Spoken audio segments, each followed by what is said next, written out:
Hello, and welcome back once again to the Inquisitor podcast with me, Marcus Cauchi. Today, my guest is Teddy Peck. Teddy is the head of business development for New Business North America for ICIS. He's another Brit stealing lots of American jobs. And what we're going to talk about today is the reality of being an effective manager. We're going to talk about context. We're going to talk about the pressure that you feel. We're going to talk about your role, the journey getting there, what you should look for when you're trying to promote people into management, but also within your own team. Succession. What are the consequences of making a bad hire? Fundamentally, I believe that recruitment is the number one job that any manager has. If they recruit well, then 95% of the management problems that are created downstream by hiring badly disappear. And then you can focus on the real job, which is developing people. So we're going to be in a conversation that is deliberately intended to make you uncomfortable, a trip into the ugly mirror, if you like. So buckle up. Teddy, welcome.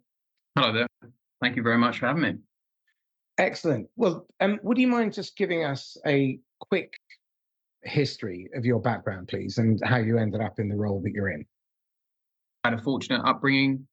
My dad worked incredibly hard from a less fortunate upbringing. He worked in sales for 40 years, lived in Germany and set up their Germany operations for a company back in the late 80s, which meant that I had a nice time going to schools and things. And ultimately, embarrassingly, I didn't really do much in the way of jobs.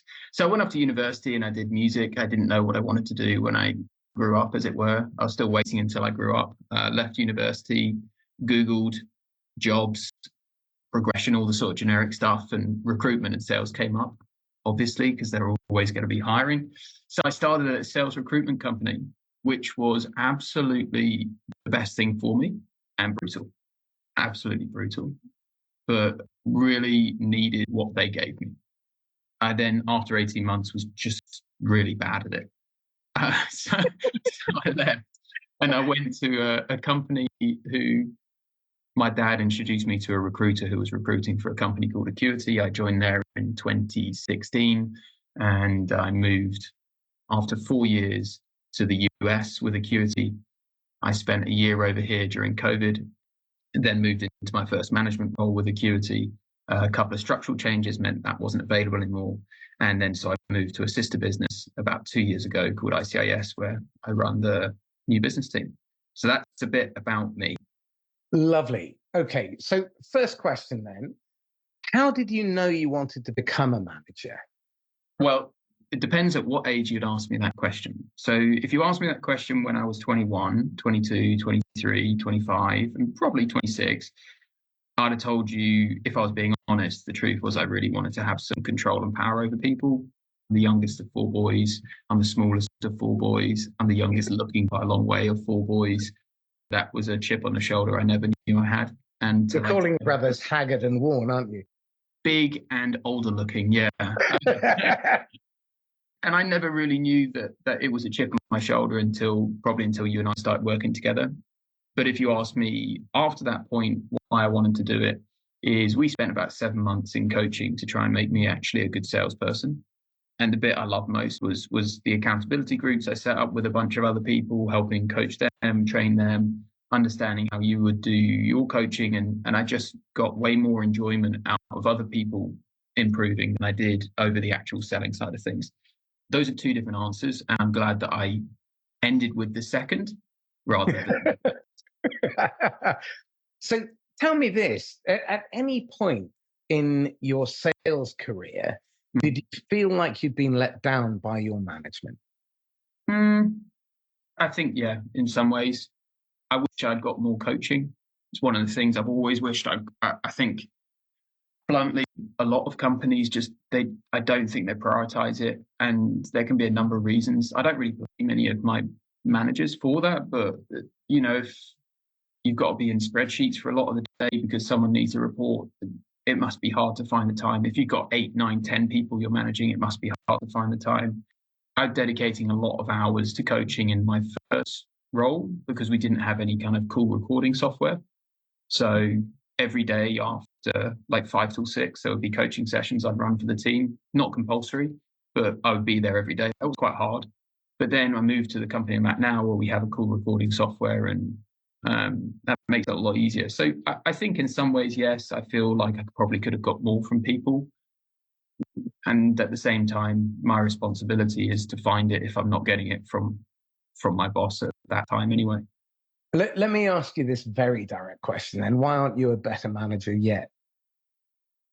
I've failed to find someone who is dedicated to coaching managers, really, apart from you. And when we did that, like, there aren't that many people out there that don't focus on selling to a CRO, CXO, or direct to the salesperson. And a lot of people miss the frontline managers. So one of the reasons I'm not good enough is I failed to find someone. The second reason is because I'm same as selling. I'm lazy at points.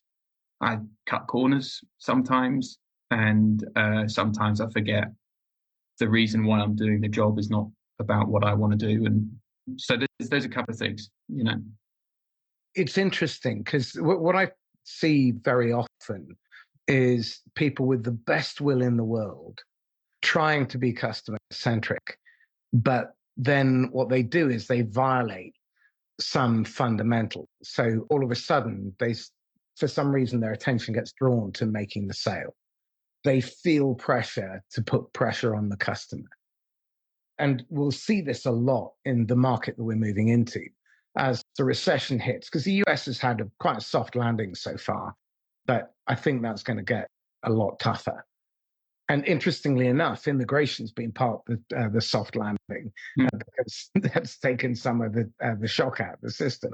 But what you'll see is that people will become more manipulative. They'll make empty promises. They'll become dishonest. They'll violate the seller code. They'll become seller-centric. They'll fail to listen. Can I give you an example of that?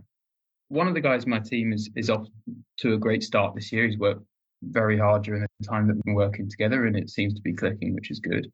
He's about, and I think he finished Q1 at 200% of target, which is nice, good for him.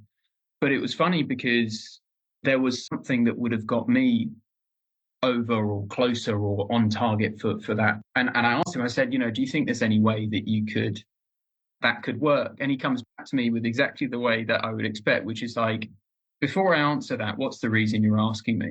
Which is obviously, I'm like, okay, I said, just ignore me. And anyway, in our next one-to-one, I said to him, I want to just be clear that I'm going to do everything I can to put zero pressure on you moving things faster or slower or whatever.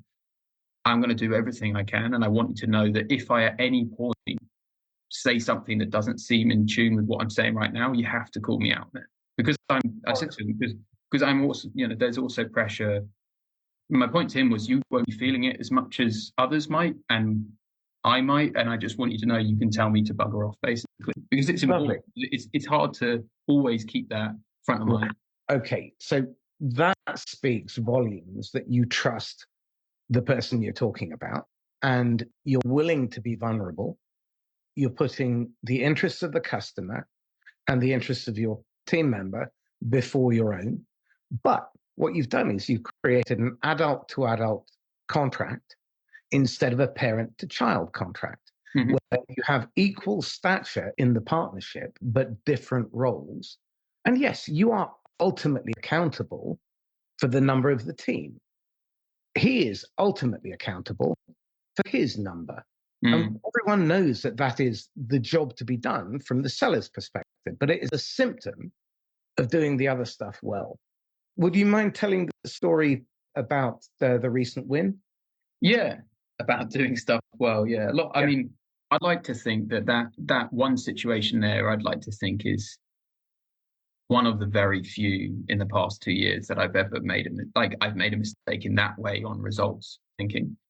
But a lot of what we do is focused on, if you think about what is their life like, are we the best for them? If we're not the best for them, what should we do? A great example from a story from one of my team the other day. He's about 12 months into working here, and he was working directly with the CEO. Organization focuses on their contracts being 2 years out. And what they would look to us to help them do was to predict the changes in prices for certain commodities that impact how those contracts will land. What the guy in my team did very nicely was on the second call with the CEO, it was essentially, we had the first call, we understood. Second call, you're going to make a decision one way or the other. Is that fair? But before he got to that, at the beginning of the call, the guy in my team basically said, look, I've been really thinking about something you said, and I'm concerned that we might not be right for you. And I'm concerned because you said your contracts are 2 years out. Our forecast only goes 12 to 18 months out. And I'm worried that you're not going to get the return in 12 months because we don't cover that additional few months. Like, what's going on? Are you sure you're okay? And the CEO turned around and said, firstly, thank you very much for doing that. I had a bad experience where someone said they could do something, then when we paid them, they said they couldn't. And I have no fear over that. That's my decision to make. I think it makes perfect sense to move forward. If you could send me the contract, I'd be happy to sign up. Top man. Lovely. Yeah, very good from him. Very good. And well, again, the fact that that is possible in the culture of your team, because I know, having coached many people, that if that ever got back to a manager that they'd said something like that, they'd probably be on a pit in many cases. That you didn't. That for you, that is best practice. So I'm very curious. What sort of autonomy did you have to give up when you took the role of manager? There's no point doing it for them. So I've had it so much so that my team are like, look, I need you to tell me what you think I should know because I don't know it. Rather than because I'll have them try and work it out for themselves, ask some questions on, what do you think the feeling was from the prospect at this point based on this thing? Can you pinpoint where you could change something? And eventually they'll just be like, look, I'm kind of getting a bit sick of this. Can you just show me what you mean? So the autonomy you give up, I think, was just like, I no longer have actual control over what question happens next. And, if I think it should go one way, I don't have control over that being the case. And that means that maybe an opportunity here or there might not move as quick, might not be as large, might not close, some variation, or a meeting we could have got on a cold call doesn't convert to a meeting, whatever it might be. And that is difficult when you see things. But when I mean, you'd helped me a lot when I thought about it. It's like, well, the things that I can actually control is how much coaching and training do I give to the team so that they know that this is what I expect, this is what should be done, this is how it should be done. And then once they understand that process and they're dedicated to that process, it then becomes a slight variation because it's them that is doing the process, not me. So it was really hard to get to give some of that up. And sometimes, I'll be honest, I might listen to a call and sort of sit there with fury on my face, and my girlfriend will walk past and be like, what is wrong? And, but not as much as perhaps I used to. So yeah, that was difficult. Tell me this then. You have to, from what you've said, you've moved from a parent to child dynamic to an adult to adult. And it strikes me that the temptation to rescue is very, very high. And God knows I've fallen into the trap many times. And I think we have to try to think as the other human being, as a manager, a seller, a coach, and understand as they do how they feel, what they hear, how they interpret it. And you can't possibly do that without a really high degree of empathy. To do it well, and you said, you spent a year listening, really deep listening, understanding the intimacies of the context in which your people have to sell, their customers operate, and the application of really powerful, provocative questions like the one that your team member asked. Because that was a really powerful question. It was deeply personal. It caused the individual to betray either their current position or their future position and drop their defenses, and it created tension, which then in its own way dispersed the tension. That's the beauty of taking that approach. what's the other way of, like, I think about it, is that what's the other way of doing it? They find out that it wasn't right and you never said anything, or they say, like, there's no bad outcome in that scenario in terms of the relationship, I'm going to use that word loosely, between the seller and the buyer. Now, a bad outcome might be actually he finds out that the CEO might say that the risk I took wasn't the right one. But at no point does he turn around and go, and that salesperson didn't tell me I should consider what I didn't consider. You know? What I'm seeing you present there is the role of being an ally, not being an accomplice where you're creating a codependency and you're not encouraging them to carry on in their current way in order to further your own ends above or before theirs. And you're not being an adversary because you're not coming in, you're not trying to break things, you're not trying to disrupt things, you're trying to meet them where they are and align their interests with the company's interest and then manage that way. So how do you maintain the patience and how do you prepare for those moments mentally, practically? I think my job is to, I don't know if this is the right word, but my job is to embody what their job is in front of them, like they should in front of their customers or prospects.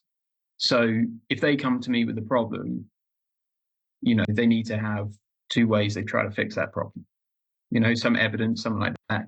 You did 3, I did 2, I didn't have the heart.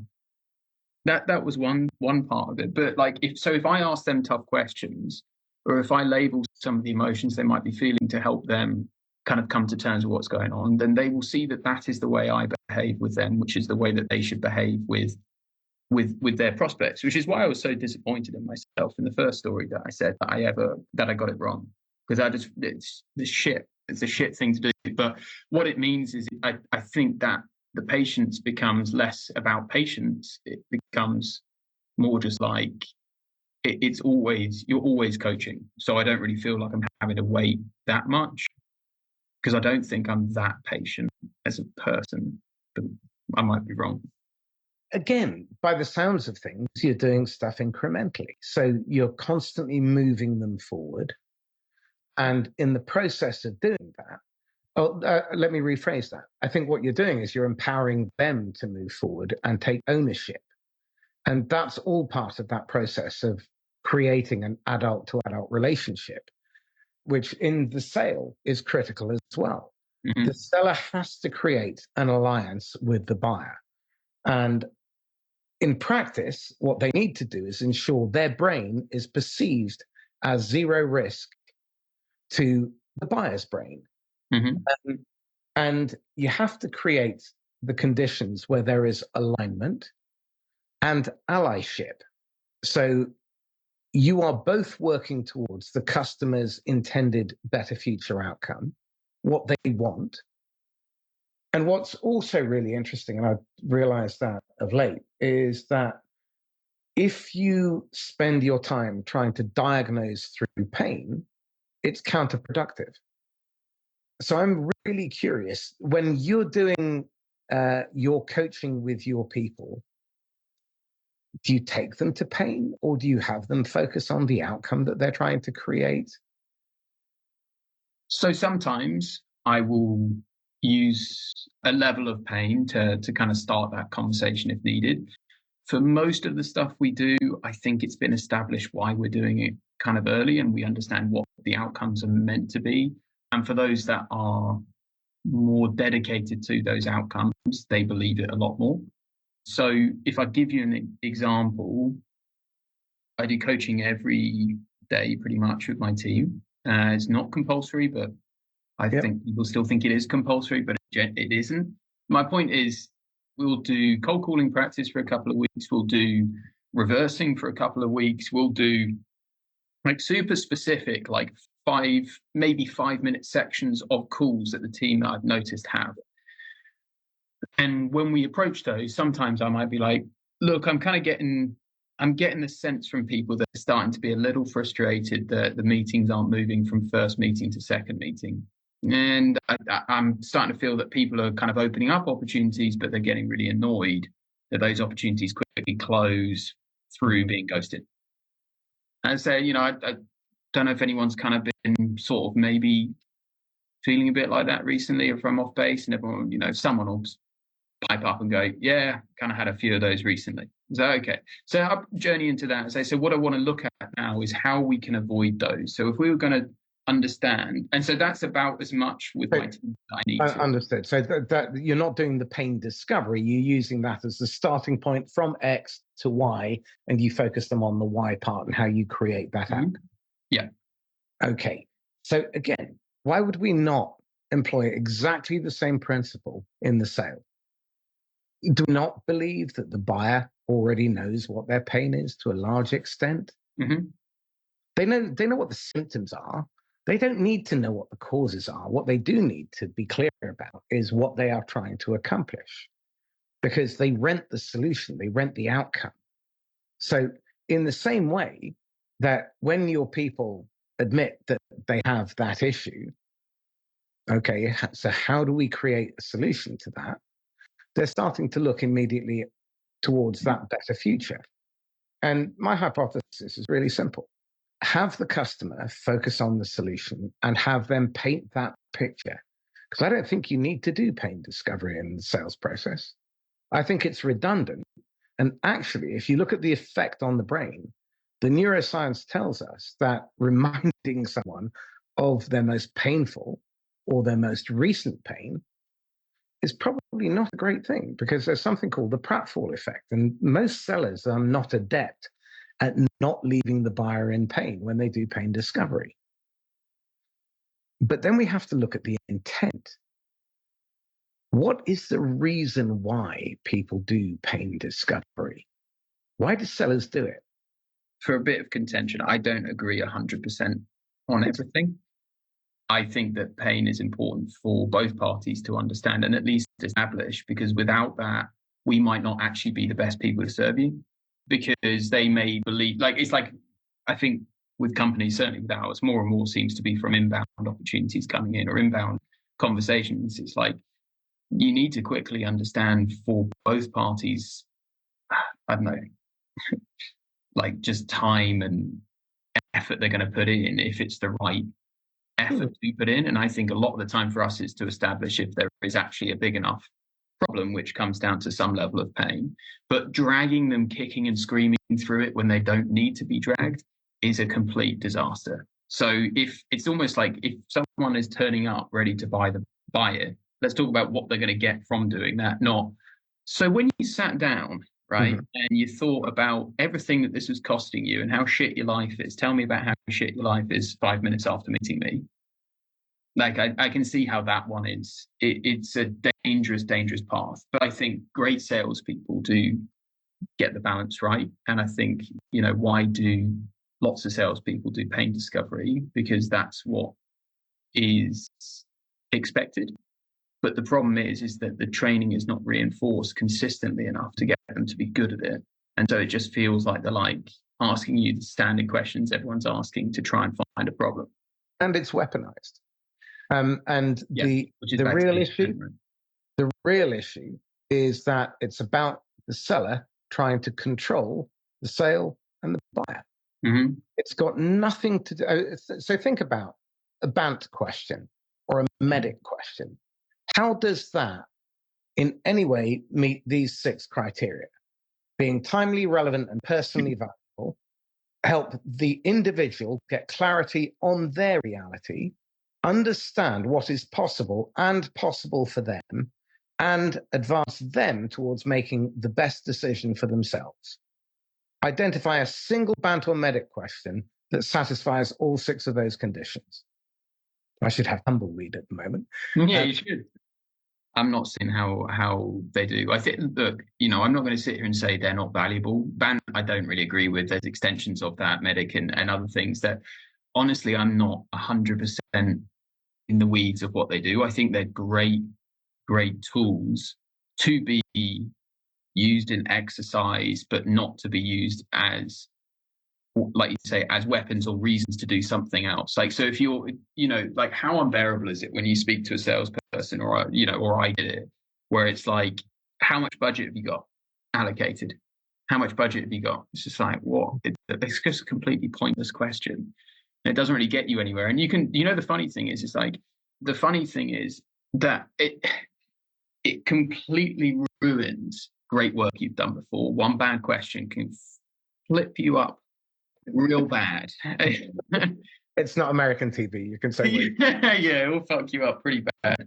Like it's amazing. And it's because I try and say this to my team, I'm like, look, I think what we do as a job can be a great profession, and you can be a professional salesperson, just like you can be a professional lawyer. I'm sure there are unprofessional lawyers, but everyone is looking for a reason to brand you as what they think you are, which is a prick who's there to grab their money. So it's hard. It's really hard. And one or two bad questions, bad comments can sway someone just like that. Don't give them evidence that you fit the stereotype. Yeah. And I've learned, just don't give an opinion unless it's on a podcast. That's often helped. Well, okay. So, this is fascinating. Let's just dig a little bit deeper into the role of the manager, because I think there are some evergreen skills that whatever you do in life are critical. And these are really good listening skills, the ability to truly empathize, not this sort of weaponized bonding and rapport shit, to ask very, very powerful, provocative questions that cause my favorite type of questions have three qualities. The first is they are deeply personal. The second is they cause the recipient to betray a position or someone or something. And thirdly, they create tension. So a fabulous question. My pal Antonio gave me this one. Did you hire them this way or did you make them this way, Teddy? Oof. Yeah, what a lovely question. And what are you doing to prepare for what's to come? Yeah, these questions are really powerful because you can't game them and you can't give a shitty basic response that most salespeople do. And I think our challenge is to help people remove the scales from their eyes and see what's possible for themselves. So we empower them. And that's the job of a salesperson, but that's the job of a manager too. And I'm curious, which of those competencies you brought across and which ones didn't transfer well from being an individual contributor? I don't think I was a great listener for a long time. I don't, yeah. The reason I'm saying that is for anyone that's made it this far, which is probably very few, you can learn pretty much everything. I also was really not empathetic in any way, and I had to learn it through the help. I'm vouch for this. So, through the help of some very good friends and from Marcus and others. So you can learn these skills, and I did. And which ones did I bring through? I think I did bring through a really good ability to actually get people to tell me what they think, to actually listen to them, to actually dive into it. And that came from two things. Two major peoples that I work with. One was you, Marcus, and the second one was Alan Sang and Dan Oblinger. And the reason I mentioned those two is everyone now will have heard of the word, like the term labeling emotions through the brilliant book, Never Split the Difference by Chris Voss. What an unbelievable marketeer he is. And he's obviously very good at it. But what Dan and Alan do, who were trained by the same guy, is they take Gary Mesner. So if anyone wants to, there's a very early episode about 3-4 years ago with me and Gary. He was the guy who was in charge of the Waco disaster. So which is also a good documentary to watch. He's on there. But what they do is they take you just a little further behind how they are meant to be used and what needs to underpin all of those. And so I think that the reason that I didn't just read the book and start doing it, and the reason that people here will have experiences where it works sometimes and where it doesn't, and when some people have done it to them and they hate it, is because there's absolutely no intent underlying the reason that they're doing it. Yeah. And so I think it's a tactic, it's a weapon. And it's very obvious. So I think that those were two. I think I really did a good job with people when I started managing them of understanding actually what was going on, where their hesitations were, where Good questions. I don't know. I think I do fine. I think I do fine. I think good question comes in, and one I'd add for yours, which is a good one to do once you've established what someone should do and they didn't multiple times, is the assumptive. When you sat down and you prepared for those 4 objections we said are the only 4 objections that we ever got, and then you got one of the objections and then you role played it, what happened when you were in the meeting and did that? It's like, well, I didn't do any of the first steps. It's like, okay, so when we spoke about this 3 months ago, and it was like, what have I misunderstood about what we were trying to achieve in the next 3 months that still led us to the same place? Like, that assumptive question is kind of annoying to hear, and you have to be very delicate with it. To build on that, you have to operate from the winner's triangle. Mm-hmm. So you have to be vulnerable, you have to be nurturing and caring and empathetic, and you have to be assertive. And this is where a lot of people misunderstand the idea of democratizing and creating adult to adult agreements, because what they tend to do is resort back to command and control, where they try and impose KPIs. And the challenge there is that what we need to get is individuals to make a commitment, a promise to one another. Mm-hmm. This is what I promise to you. And you then have the right to hold my feet to the fire. But very often people say, well, hang on a second, we're meant to be all equal and democratic, and now you're pushing back. Yeah, you made a bloody promise. If you don't keep it, I absolutely have the right in our partnership, in which we both have sovereignty and we are allies for the long term, then we have an obligation to hold each other to account, Mm-hmm. or hold ourselves to account and be responsible to one another. Yeah. That's perfectly legit. And I think people in management, early management roles, very often are afraid to move into conflict because they don't understand how to have constructive conflict. Mm-hmm. So again, I think in the recruitment process, this is a really important part of the cycle in my book, which is to be very, very clear and very early on in the recruitment process, establish the guide rails to make sure that constructive conflict and speaking truth to power and having a voice are part of the agreement. So when you are recruiting, I'm really curious about your process, because your process that you did on LinkedIn, I thought was just masterful. Wasn't it your idea? Okay, I'll take the spread, but you did it way better. Yeah, I think the building blocks were mine, but you're sorry. I'm being an arse. I'm being an arse. I think when you're recruiting salespeople, you need to look for, what do you need those salespeople to do when they work for you? Can you get them to do it before they work for you?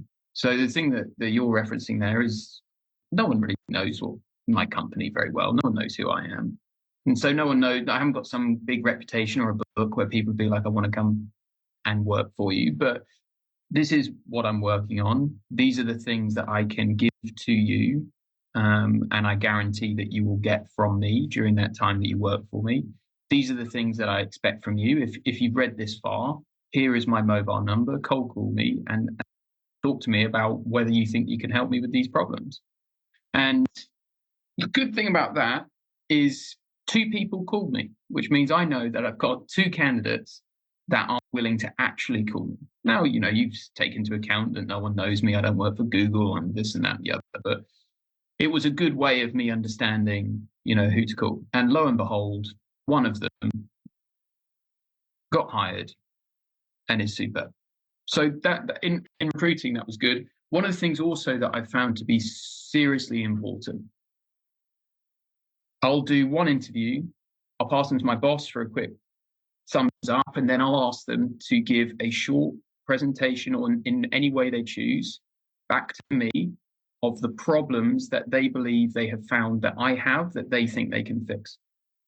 And in the first interview, what I do is I will be super, super clear on exactly how they will get this job, because I want to test whether they're listening. I'll tell them, these are the things that I'm looking to discuss with you. These are the things I really care about. These are the aspects I believe make a great salesperson.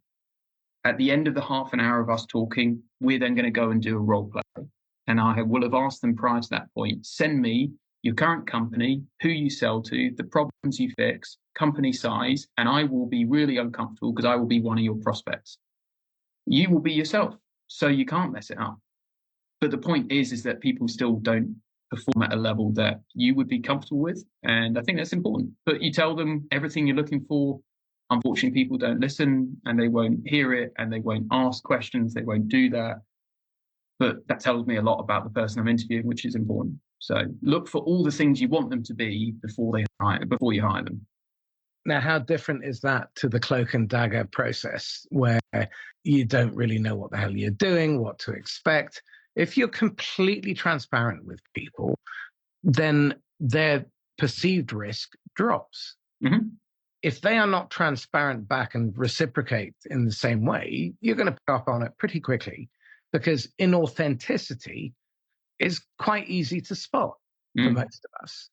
And if you've made it into a sales management role, some level of self-awareness and contextual awareness is pretty key. So in terms of the recruitment design of candidates, let's talk about that, because I think this is an area that I see most managers fail on miserably, because they cut and paste the same job description of the person they just fired, let go, or left. In that time, the world has changed. Many of the job descriptions I'm seeing out there weren't ever brilliant, but they were fit for purpose in a different economic cycle. We're now in a very different market, certainly over in Europe, and things are a lot tougher. It's closer to 2008 than 2018. So how do you go about designing your candidates? What is it you're looking for? So, I mean, I've only hired 2 here, and people haven't left my team yet. So they're both here and seem happy. So I haven't had too much of a change. I can give you the example of 2 years ago in 2022, the company that I am working for had gone through some fairly big structural changes in the US in terms of people. There had been new leadership assigned. There had been changes that the company felt were necessary. So when I joined, my role was really to take the new business function from an primarily inbound kind of focus function to something more outbound focused, which I arrogantly thought would take me no time at all. But what that meant was the people that I would look to hire I did not care one bit about their previous experience. My main focus was they had worked at smaller companies where they were in a pure outbound based role to begin with. So I would not want people from, if you look at ICIS has 1,000+ people, company that owns us has 5,000, and the company that owns that, our big parent company is FTSE 10, 35, 50,000 people around the world. I don't want people from a Reuters, a Bloomberg. I just thought that for the team's mentality, the best thing we could do is get someone that is used to picking up a phone every day, and no one knows your company name, no one knows your brand, no one knows what you do. You might be in a new market, all that stuff. So I created job specs specifically to target people like that. And for our internal recruitment team, for any recruitment I was doing of bench building candidates, was all focused on LinkedIn, on like 50 people companies, 100 people companies, absolute max. The second thing I did was to stop hiring people like me. In my best efforts was I worked with, and she probably doesn't even remember, but Lee Ashton, that was really kind. I reached out to her because I'd heard her on a podcast, maybe one of yours, saying that she helps people redesign job specifications, job descriptions that would appeal to people. I think she was specifically saying females, because I wanted to get a more diverse team. At least I just wanted to not appeal to people like me if I could. So those were 2 things that I did back then. I think if I was going to hire someone now, I'd really have to spend some time thinking about what differences I'd need, what different aspects I'd need. I'd probably steal a bunch of your ideas and stuff like that. But it's important, Well, tell me this then. Why were you looking for diversity in the team? I don't need another one of me in the team. I'm being completely honest. I'm really, really, my history of managing people, I have only had men in my team. And it's a little embarrassing to admit that. In my team now, it's still all men. I have some diversity through different areas of diversity. I will ultimately hire who I think is best. And I had two people at final stage. One was a lady and one was a guy. That it wasn't a competition at that point in the difference. She, however, was superb. And I recommended her to be hired internally, which she was. And she's been working here for a year. Yesterday was her year anniversary. Oh, fantastic. But you made two hires. I think diversity is really important because I can't understand someone. Can I really do a good job of fully understanding and being able to empathize with people that didn't have a similar upbringing to me when I've already admitted I'm not very good at empathy? I have to really work at it. Probably not. And you know what's great is if I've dated people that have come from different backgrounds, or if I've become very friendly with people from different backgrounds, like when I came over here, there's lots of people I played football with from Yorkshire. That was different. But you get to learn way more about it. You get to learn way more. You get to develop your skills. And to be honest, I became way less of a prick when I started talking to people that weren't like me. Way more important. It's done nothing but good for me. And this is the thing that baffles me about the drive and desire to shut down the diverse voices, because you get so much more done with so much less effort if we cooperate. So when you compare the blood, sweat, and tears of you getting your job done, and you look at managers across the board in other industries as well as your own, what's the difference in terms of the operating rhythm, the pace of work, the emphasis? Well, maybe I can take one step back and then I'll get to that. Yep. So I thought a lot about what I'd like to do in the future. Naturally, that is continue to climb the greasy pole upwards. And so I've asked myself a lot of questions about, like, how would I go about hiring a sales manager? How would I promote someone? If I didn't promote someone, how would I interview someone? So I'm prepped as best I can be for when that happens.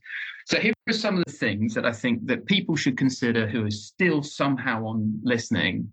If you're a salesperson thinking, I kind of think I'd be all right at that, or maybe I'd be good at that, have a think about some of these questions. And if you're a company, just do this from a company point of view, asking about the person they might promote. Have they, at any point, shared any interest whatsoever about moving into management? That's a good start. Have they? Yeah, full stop, end. Well, question mark, end. Have they ever expressed any interest in coaching others? If they have they taken any action to coach new people that you've hired, junior people, senior people? Do they pipe up in coaching sessions? Have they done any of that when they've told you that they were really happy, really focused on coaching? Now, once someone sat them down and explained to them all the blockers, challenges, and issues they're going to have, all the disruptors in their life, personally, probably a bit, and professionally, when they first become a manager and potentially for a little bit longer, like money impact, loss of control of outcomes, emotional conversations, responses, decision makings, all the things that you skipped when you're in sales, they get amplified by the multiple of your team numbers. When you make expectations clear and obvious, and then they're not clear and obvious to someone else, and they say they didn't understand, and it irritates you.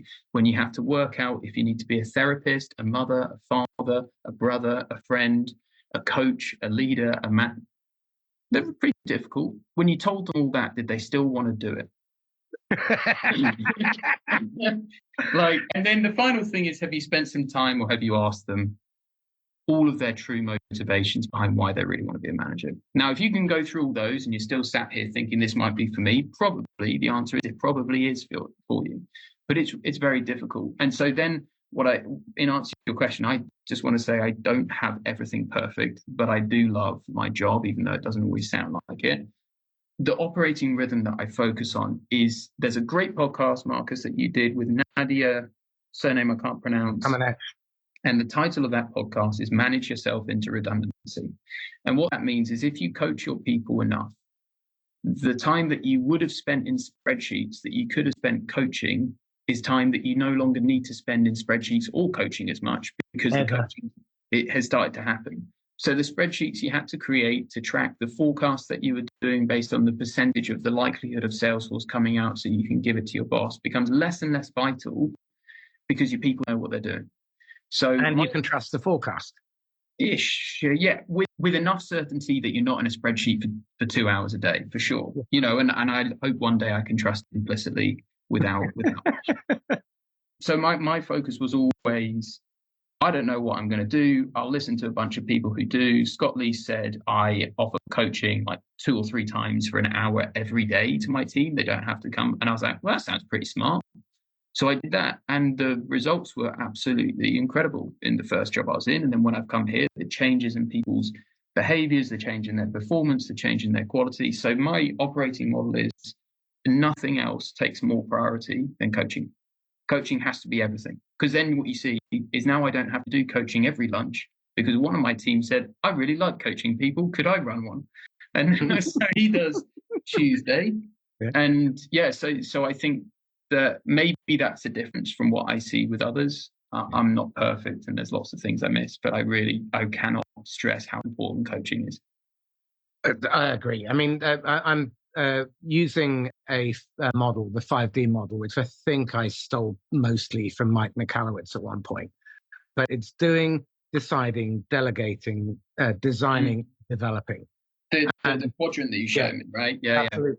Yeah. Now, the objective is to move around the model clockwise. So if you imagine there's a rectangle in the middle about 2 inches high, 6 inches wide, and then quadrants coming out of it. So it looks a bit like a telescopic sight.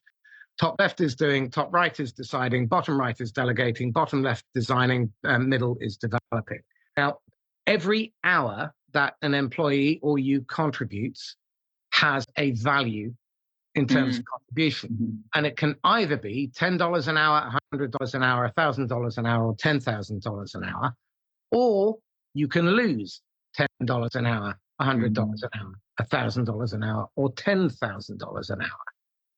So you have highbrow behaviors and lowbrow behaviors. Lowbrow behaviors tend to drag you anti-clockwise back into the doing and into lowbrow behaviors as you go. So instead of delegating, you abdicate. Instead of deciding, you act as a bottleneck and you try and control everything. So then you rescue. Yeah. So all of these traps have a quantifiable cost. And as a coach, what you can do, as a manager, what you can do is you can look at where your team spends their time and look at the value contributed. And if you just move them into the adjacent box clockwise, typically that's a 10x increase in value. Yeah. Now, what we want, I'm guessing, certainly as a manager, I always wanted, was an easy life. I wanted to be certain to hit my number so I could go off and do the stuff I really enjoy. Yeah. And that depends on trusting my people to be able to do that on their own, which is why I hired them. So I have to get them to the point where they're able to do that without my help. And when they need my help, they ask for it. But I'm not managing by complete abdication because there's that regular coaching and check-in. So I always know where things are. When was the last time you did a team pipeline meeting? Don't know. Why don't you do team pipeline meetings just out of curiosity? I asked my team what they thought of team meetings, and they said that they hated those bits because they didn't get them anything. So there are clear expectations I've had that we built as a team. So I built the predominant most of the structure of it, most of the things, because they need to know. And that was one for me. So I sat down with my boss when I first started here, and I just said, what are the things I need to do? He said, okay, here's your admin stuff. Type this out. Just wrote down as many notes as I possibly find. So admin. And it basically breaks down into the doing, the stuff you don't want to do, and then like the deal cycle. And so we created all of this so that we shouldn't have to talk about pipeline reviews every Monday at 12.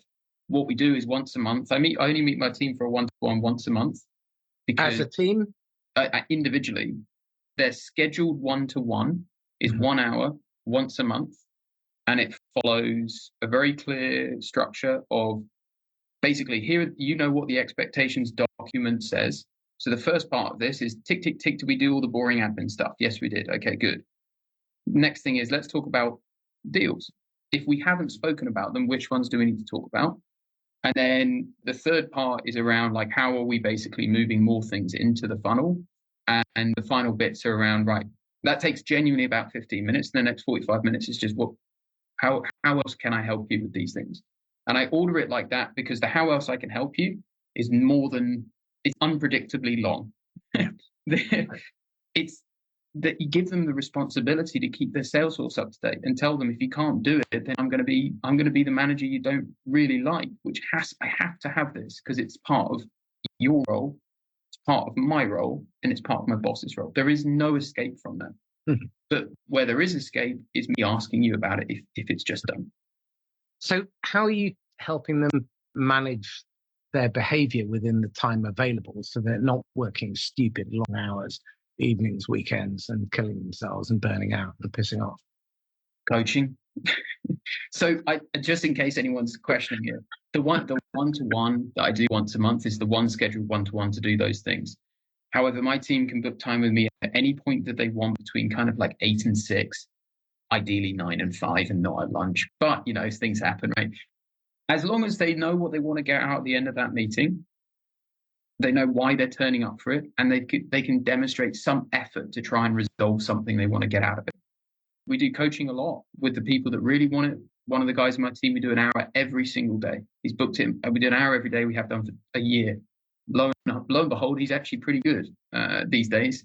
But I will just treat them like adults, and I coach them, and I make it so they understand that these are the things that I expect. And if they're not done, then that's kind of difficult for us to work out what happens next sometimes. But they're almost always done. I never ask them to work on PTO. I never annual leave. I never ask them to work after hours. I even say to them when they first start, if I message you after hours, I do not expect a response until the next day. If it's so urgent, I will call you, and I will call you, but there's nothing so urgent. And the same thing with I sent them an email yesterday because in July, I'm going back to the UK for 5 weeks. So I sent them in the same way. And I'm really looking forward to it. I'm going to be in London for 2 weeks. I might pop down and say hello. Yeah, we'll definitely do that. And I said to them, if there is nobody else in the company that's working that can fix this, and it's that much of an emergency that you have to call me, you can call me. Brackets, these things do not exist. Because they don't. And I want them to know that that's the same thing for them, which is there is nothing so urgent on a deal that it can't wait a little bit. Yeah. So don't sit there until midnight on your phone waiting and asking. And it's not life or death. Yeah. And if your pipeline's strong enough, it's not going to make any difference. And no one is going to not buy from you if you manage. Because you didn't answer them at 11:30 at night. Yeah. Yeah. Exactly. Or if they won't, then you probably don't want them as a customer because you'll just inflict them on someone else. So some good questions to lead off an event or a call. What degree do you intend to get value out of this call? To what degree are you prepared to engage personally to achieve it? To what degree are you prepared to take risks to learn at this call?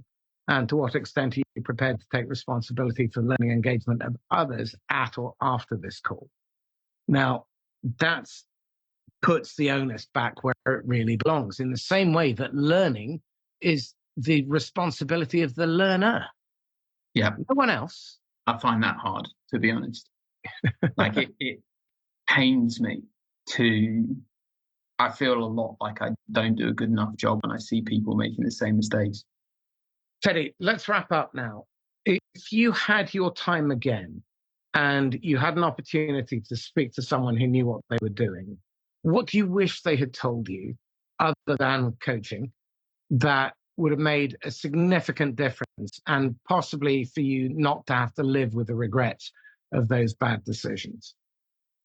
Yeah, well, I've got a long list that I can walk you through here.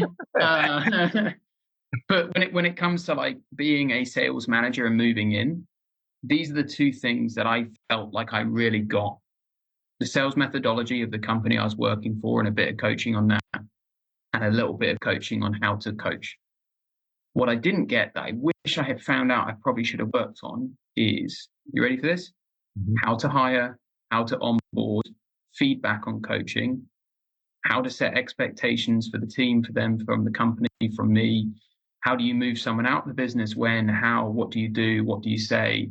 If you inherit a team, should you assess their level of ability based on an interview process. Is that fair? Is that not fair? If you do it, what does an interview process need to look like? If you're hiring someone else, how do you do an interview?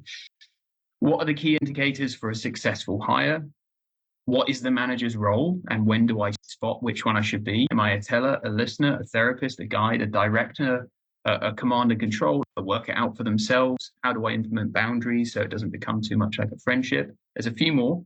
How to avoid burnout, negotiations internally, how do you manage those going up and going down? How to spot a complaint versus a problem, when to fix it and when not to fix it, how to react in light of conflict, how to run a team meeting, what you do with the CRM, strategy for your total addressable market and your ICP identification, how do you work with other departments, approvals for stuff like holidays or expenses, and how do you know whether you're doing the right thing with travel and expenses, and if you go out for team meals. That was what I thought people should really need to think about. And I'll say it again, I love what I do, and I loved working out that I didn't know that stuff. But I really think we can do a better job of helping the next round of managers coming through get ahead in those areas rather than try and catch up. So final question then. I fundamentally believe that selling is a leadership role. And the functions of management need to be to create heroes from your team. Mm-hmm.